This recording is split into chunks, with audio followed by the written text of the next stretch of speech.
Hello. Hi. Excited to see you. Yeah. Well, we talk on the sidelines though, so don't worry. But let's do the news. How did you spend your time? As in, like what? Your holidays? I know. Doing different things. Yeah. But mostly with the family. That was good. All right. Everybody needs a break once in a while. Yeah.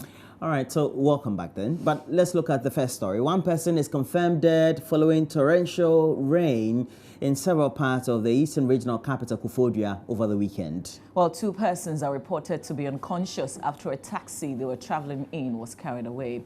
Our Eastern Regional correspondent Maxwell Kodia has more. Well, the situation is not getting better. As of now, 1 person is confirmed dead as a result of the flooding. One lady believed to be in her early or late 40s. She was in a commercial car, a taxi, and then the taxi driver drove through one of the flooded roads. So the car was washed away by the running water. The lady passed on the spot. 2 other guys on board were lucky. They were rescued by residents around. And then the driver was later found unconscious around there's a place called in Kodia. They call it YMCA. Yeah, that is where the incident happened. So 1 is confirmed dead. 1 has been found unconscious, and then 2 other people were rescued. It is believed that 1 other child was on board the very car that was washed away by the running water. The child has not been found as we speak. Almost the entire Kodia got flooded after the rain. Thousands or hundreds of homes have been affected. People are displaced. A lot of people tell me that they don't have a place to sleep. They may not be able to sleep tonight. I spoke with a couple of students around the Nsukka area who tells me that they school at All Nation University and they have exams to write tomorrow.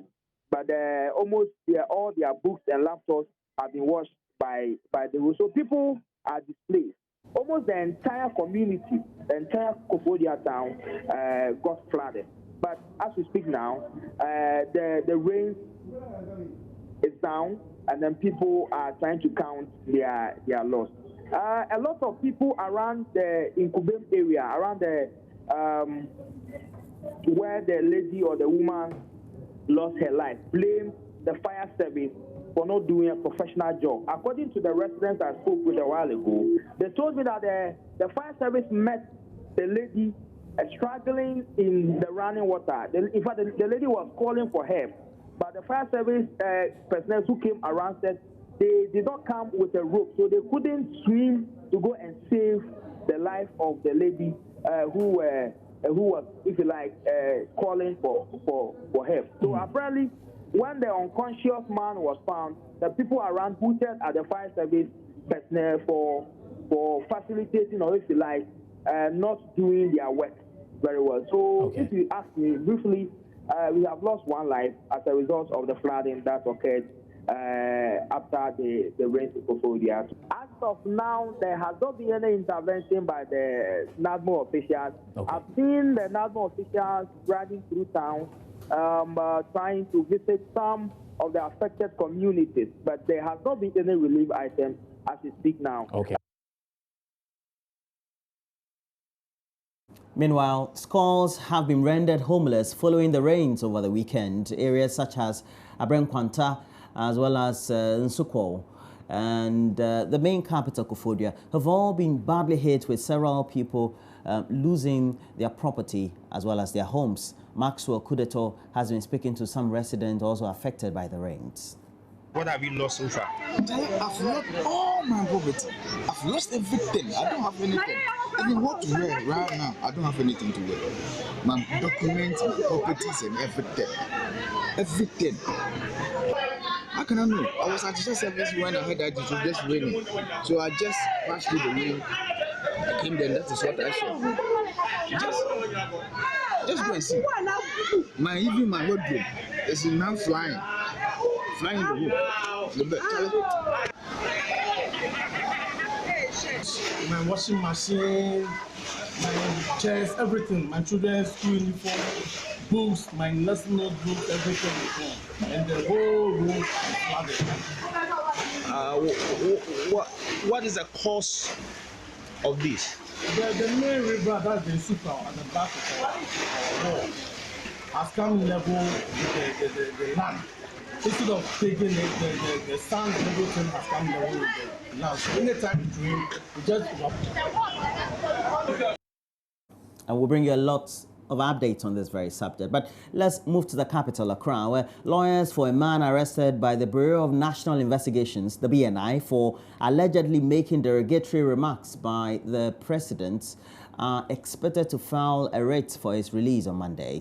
Fadi Dabusi, a Ghanaian Lebanese pilot and author, was allegedly arrested at the Kodia International Airport on Friday. He's the author of a book, 59 Years of Ghana to Nowhere, The Future is Now.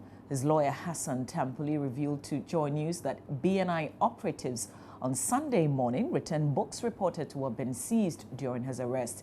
He, however, maintains that he has not been allowed to speak to his clients since his arrest on Friday. He says he will do all it takes to secure freedom for his clients by beginning with writs against the state security apparatus today, Monday. Now, this is what happened. On Saturday, I believe the 24th of September, I went to the office of the BNI around 10 a.m. And I tried to see if they could allow me access to see him in accordance with his rights and freedoms under the Constitution. They are guaranteed fundamental rights under the Constitution: right to see a counsel and right to be released within or to be produced to courts within 48 hours.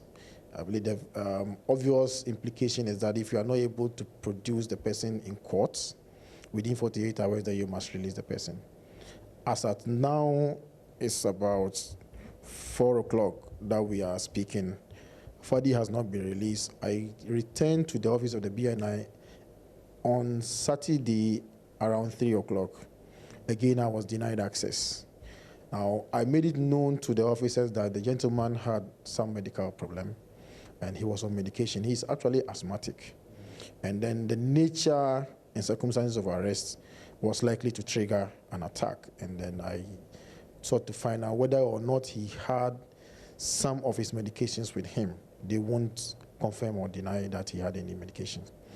Of course, I left the facility without being given access to him, but I informed them that I would likely come back. I went again today around 1 p.m., 25th of September. I went again. Again, I was denied access. I informed them again about his medical condition and that I need to be sure that he was safe and that he was on his medication. The response again was that their superiors were not available to instruct them to give me access. So in the absence of their superiors, it means that we can't have access until Monday, which is the next working day. Now, tomorrow we'll make another pitch to see if they will grant bail. If they don't, then we'll take the next logical steps to secure his release. We'll go to court for the court to order the BNI to produce my client before court. If they fail to do so, I believe the next logical steps again will be taken. But the point I was asking about is, should the BNI go ahead of you, what will happen in court? Because then it will mean perhaps that it's assuming that they are finished with their investigations and they want to go ahead and prosecute him. It's likely he might remain still in the custody of the BNI, perhaps this time in lawful custody because 48 hours has already elapsed, and so he might remain in the custody of the BNI even tomorrow. Well, this was going to happen. If the BNI decides to go to court, well, that is our terrain. That's where we prefer to operate and then to face the BNI. So we'll commend them for coming to court. We'll go through the motions and then we'll make an application for bail. Whatever it is that the charges would be, will still apply for bail. Of course, by a recent Supreme Court judgment, there are no more offenses which are non-bailable. Every offense is bailable. And so we believe that before the BNI sought to detain my clients, they would have conducted their investigations. We will not submit to the view that they need to detain him further in order to conduct further investigations.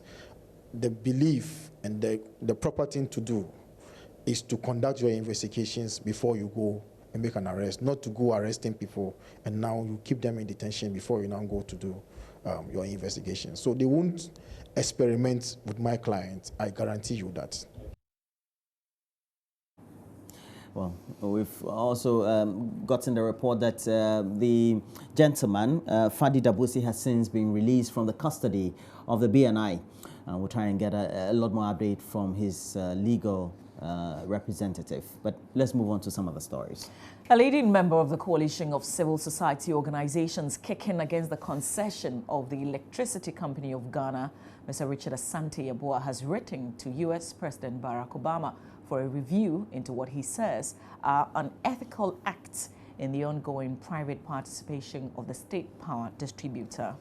In a letter dated the 20th September 2016 and addressed to the U.S. President, the petitioner brought to the attention of the U.S. government concerns meant to be official complaints of illegal act and fraud in processes in the ongoing concession for the management of the electricity company of Ghana. Well, the petition further noted that the coalition is against the Millennium Development Authority and the International Finance Corporation playing critical lead roles in the ongoing private sector participation in the ECG concession arrangements.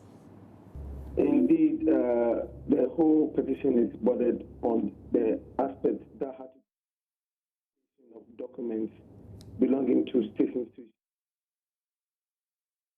Well, we'll bring you that very story later. We seem to have had some difficulties, but let's look at this. With time fast approaching to determine who runs affairs of the nation for the next 4 years, the various political parties seeking the mandate of the electorate appear to be fine-tuning things to show their readiness for the elections. Flag bearer of the All People's Congress, Hassan Ayariga, over the weekend outdoed the person with whom he wishes to govern the country if given the mandates in the next 71 days. There's more in this News Desk report. Congress APC had earlier scheduled the first week of September to launch a national campaign and unveil its vice presidential candidate to prosecute the agenda of contesting and winning the 2016 presidential and parliamentary elections. It, however, had to settle on the last week of that month due to what it describes as unforeseen and unexpected challenges.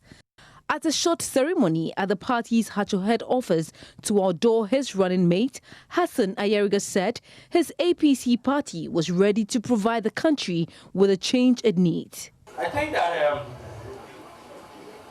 for me, we are playing with the minds of Ghanaians when we say we are big in economies. Look, the APC believes in all inclusive governance concept. Given the North, I will find the best economist from Ghana and you work for us. If we may think he is the best economist, let me get the power and I will try him and see whether he can pass my exams. If vice presidential candidate Mr. Arthur thinks he's the best economist, he should wait. When I become president, I have questions for them and I'll see whether they can pass that exam. I tell you, we have better economists out there than for me and the vice presidential candidate of Ghana. But just because we have not included them in our economic activities, we don't realize that we have best men out there. Ghana have best men out there, but because we have not given them the platform, and for that matter, we are unable to make good use of our human resource.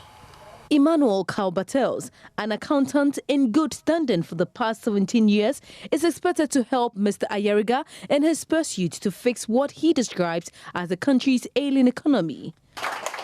We are passionate about the plight of the ordinary man, so that we are going to use the means of primary research.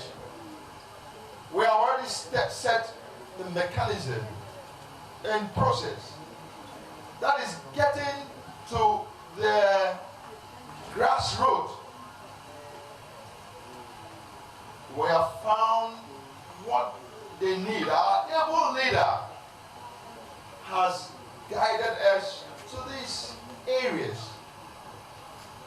And we are going to solve the economics of the ordinary man, not textbook economy. Thank you, sir. The economics of the ordinary man in Ghana. That is the approach. On his part, Emmanuel Bartels expressed his profound desire to do all it takes to put the country back on track together with his flag bearer if given the nod by Ghanaians. I gladly accept this noble and highly esteemed position of our great party, and I promise to work diligently to complement the efforts of our able presidential candidate, so that collectively APC shall win and share power to implement the APC liberal socialism ideology and philosophy of all-inclusive governance. Thank you. To enhance the beauty of Ghana's multi-party democracy. Meanwhile, the Electoral Commission has announced that some 23 people are seeking to contest the country's presidency in December, with 7 of them being independent candidates. Well, that's it for the news. So, as the election and the time for the electioneering hits up, we know that we'll get a lot more of the news for you. And this is your election headquarters. Just so you want to communicate with us on our social media platforms, please use the hashtag ElectionHQ. Stay with us. When we come back, we've got the newspapers. We'll take a little trip around some of the news portals and check out what they are reporting this Monday.